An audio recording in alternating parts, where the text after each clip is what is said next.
ఒక విషయం గమనించాలి. ఇప్పుడు ఇవాళ రాజకీయాల్లో ప్రమాణాలు తగ్గిపోతున్నాయి. జనానికి ఆందోళనగా ఉంది. శాసనసభలో పార్లమెంట్లో ప్రమాణాలు తగ్గిపోతున్నాయి. ప్రజల యొక్క ప్రజా జీవనంలో ప్రమాణాలు తగ్గిపోతున్నాయి. అధికారుల స్థాయిలో అనధికారుల స్థాయిలో ఈ ప్రమాణాలను మళ్ళా తిరిగి సరిదిద్దాల్సిన కర్తవ్యం మన అందరిపైన ఉందని చెప్పని ఈ శుభ సందర్భంగా నేను అందరికి కూడా మనవి చేస్తా ఉన్నాను. ఆ మధ్య కొందరు అడిగారు ఒక మీటింగ్లో నన్ను, సోదరీమణులు, సార్ భలే భయంకరంగా ఉంది సార్ పరిస్థితి, ఏముందమ్మా అంటే అది వినాలంటేనే మీరు టీవీ పెడితే రేడియో పెడితే చూద్దామంటే అది పెడితే ఆ మాటలు బూతులు మాట్లాడుతూ ఉన్నారు సార్ ఎమ్మెల్యేలు అని చెప్పారు. నేను చెప్పానమ్మా దానికి సమాధానం మీ చేతిలో ఉందని. మా చేతిలో ఎట్లుంటుంది సార్, వాళ్ళు జోలికిపోతే మమ్మల్ని ఏమైనా చేయరా అన్నారు. ఏం లేదమ్మా మీ చేతిలోనే ఉంది, ఈ బూతులు మాట్లాడే వాళ్ళకి పోలింగ్ బూతులోనే సమాధానం చెప్పండి అని చెప్పాను. వాళ్ళకి ముందు అర్థం కాల, ఏంద్రా బూతులు మాట్లాడేవాళ్ళకి బూతులో సమాధానం చెప్పండి అడిగినాని.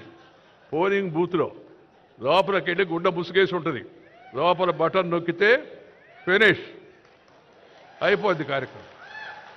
ప్రజాస్వామ్యంలో ప్రజలు రుజువర్తన లేని వారిని, నీతి నిజాయితీ లేని వారిని, ఇతర విషయాలపై ఆధారపడి జనాన్ని రెచ్చగొట్టి గెలిచే వాళ్ళని తగిన గుణపాఠం వాళ్ళకి చెప్పాల్సిన అవసరం ఉంది. సమయం ఆసన్నమైంది.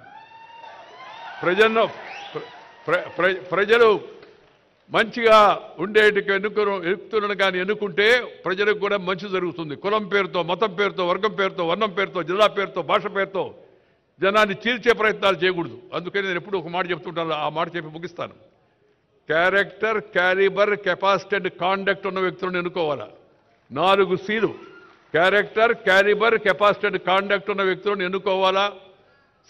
రాజకీయంలోనే కాదు ఏ రంగంలోనైనా సరే అలాంటి వాళ్ళని ప్రోత్సహించాలా. కానీ కొంతమంది నాయకులు కొత్తగా కనిపెట్టారు 4 Cలు. ఆ సీలు కష్టం కదా, అందుకని దాని ప్లేస్లో కొత్త సీలు కనిపెట్టారు. ఏందయ్యా కొత్త సీల్ అంటే?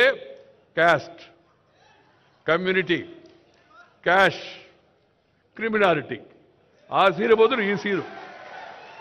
కానీ నేను వాళ్ళకి కూడా చెప్పదలుచుకున్నది, తాత్కాలికంగా ఒకసారి ఉపయోగపడవచ్చేమో, కానీ ఎల్లకాలం అది మనం రక్షించదు.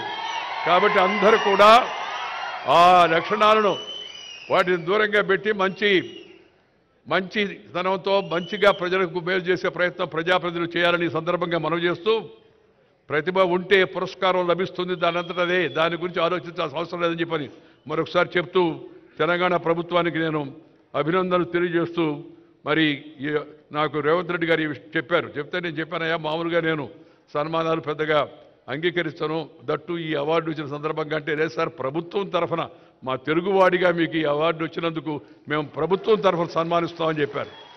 అందుకే నేను వెంటనే అంగీకరించాను. ఇవాళ ఈ కార్యక్రమంలో పాల్గొంటున్నాను.